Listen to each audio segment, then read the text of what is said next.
Oh, hi everybody. This is Katie Lovewell with the Lovewell Team, and I'm here with Louise and Bridget. Hello, guys. Hi, everybody. And we also brought in Bill Jarvis. He's a loan agent we highly recommend to give everyone an update on what it's like to buy right now or refinance, because there's a lot of people, we personally have buyers ourselves, who are scared and just kind of hanging back to make decisions on whether they should buy when this shelter in place is lifted, or just what's going to happen with the economy because of this pandemic. So hopefully Bill can give us a little bit more information to help people ease people's concerns and fears during this time. So go ahead, Bill. Sure. Thanks, Katie. The big changes since COVID with lending has been the higher balance loans and jumbo loans and some of the lower credit score, low down payment loans. As most people have probably heard, the interest rates are really great right now. But that's mostly for the loan amounts of $510,000 and less. The pricing is outstanding. In Alameda County, the conforming loan limits actually go up to $765,000. But between 510 and 765, the difference in the rate is really big right now, just in the last couple months. Prior to this, whatever's going on with the mortgages, the rates were almost identical. So that's been one really big change. And then the other is on FHA, same thing. Loan amounts up to 510, they're still going great. The rates are still great. And then above 510 for the FHA loans, the pricing gets really pretty bad. So that a lot of people will have to come in with probably a little bit bigger down payment just to keep their loan amount to 510. But it's prior to last month or so, that wasn't a real important number, but it definitely is now. So that's the biggest change. And also, it was pretty easy to get an FHA loan with a pretty low credit score, and that's changing too. You probably want to have at least a 640 credit score, which if you don't have a 640 credit score, the rate is going to go up significantly. So those are probably the biggest changes we've seen. There's also a few more things. They want to make sure people are back to work. So if people were laid off due to COVID, they want to make sure they are working. And so there's more verifications of employment than there were prior to this. But other than that, I mean, the rates are outstanding. So it should be a good time for a lot of people who are working to refi. And the purchase loans are still going very quickly, and the rates are outstanding, again, as long as you have a loan amount of 510 or less. So, Bill, I have a question. Oh, Great. sorry, Bridget. All right. What's for the conforming up to 510? Are we talking about like between 3.5 and 4? Like, I don't know.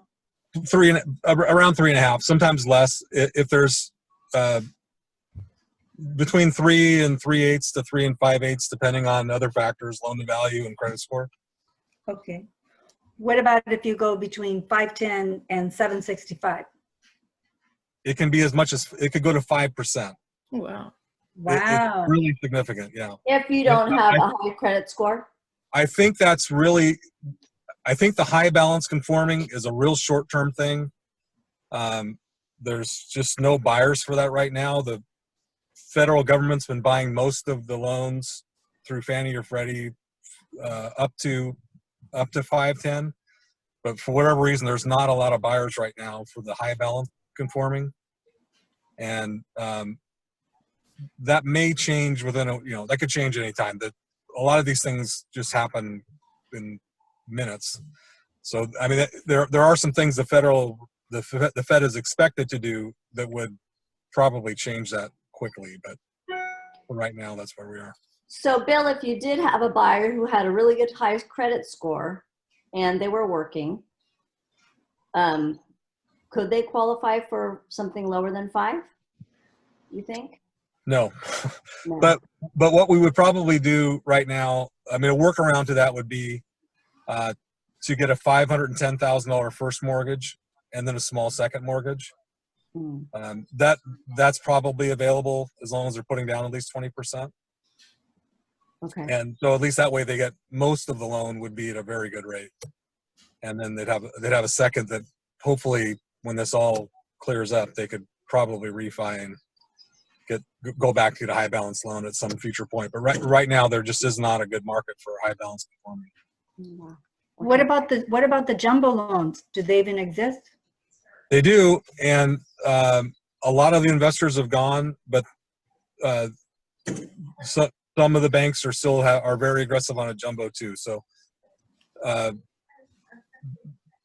you know, some of the requirements are a little stricter. It's probably harder to get a 10% down jumbo right now.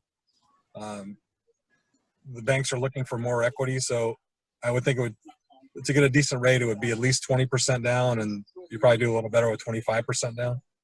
Are you still looking at 5% interest? No, probably not. So if someone has a relationship with the bank that's doing the loan, depository relationship like at Bank of America or Chase, they probably would be in the 3s if they have excellent credit and some reserves in the bank and a pretty good sized down payment. So, and what you're saying as far as credit scores, if you don't have a minimum of 640, you're probably not going to get a loan? That would be on an FHA loan minimum, and then the jumbos, you would need a minimum of 720 right now. Everyone just raised their credit scores on jumbo. So 720 on a jumbo? Is that 720 on a jumbo. Also the high balance conforming?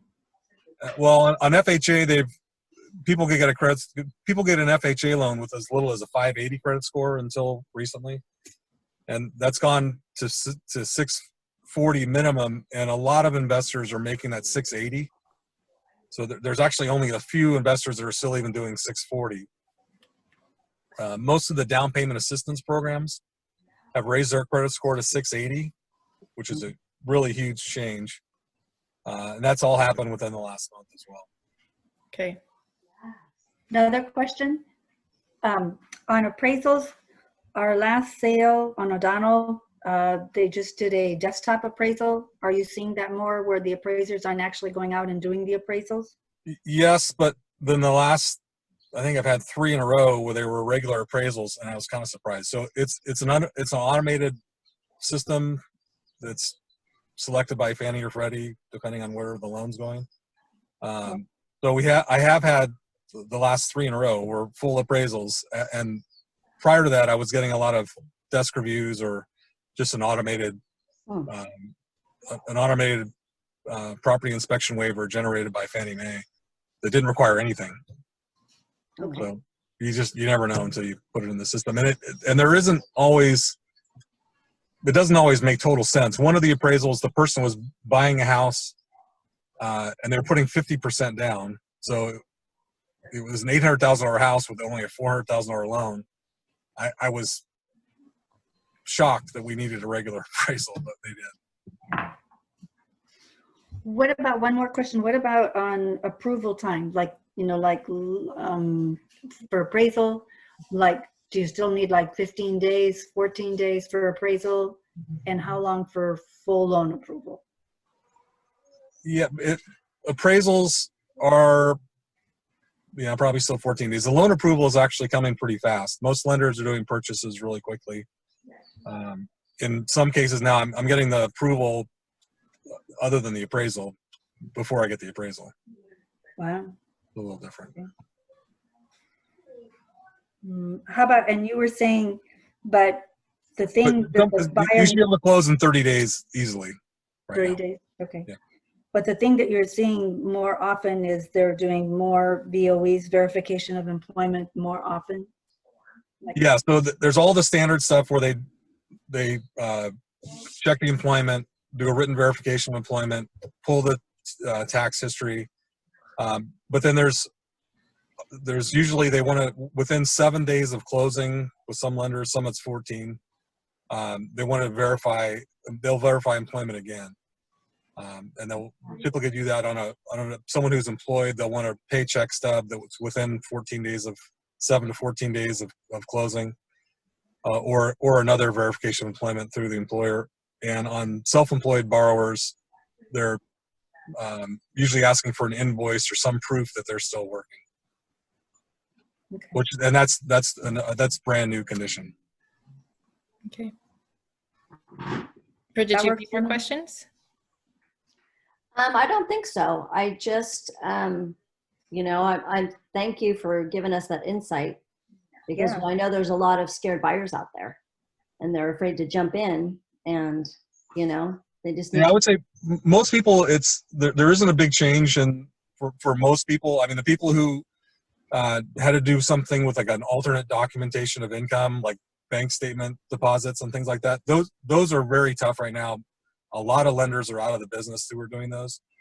But for most people who are getting a loan amount up to 510, it's actually a pretty good time because rates are great. There's a couple more hoops to jump through, but you're rewarded with an incredible interest rate. So Yeah. pretty Okay. good. Well, Awesome. Thank you, Bill. yes, You're thank you, Bill. Thank you. We hope everyone stays safe and well, and have a great Thursday. Yes. Safe. Bye, everybody. Bye-bye. Bye. Thank you. Bye. Bye, Bill. Bye, Bridgie. Bye, Bye-bye. Katie.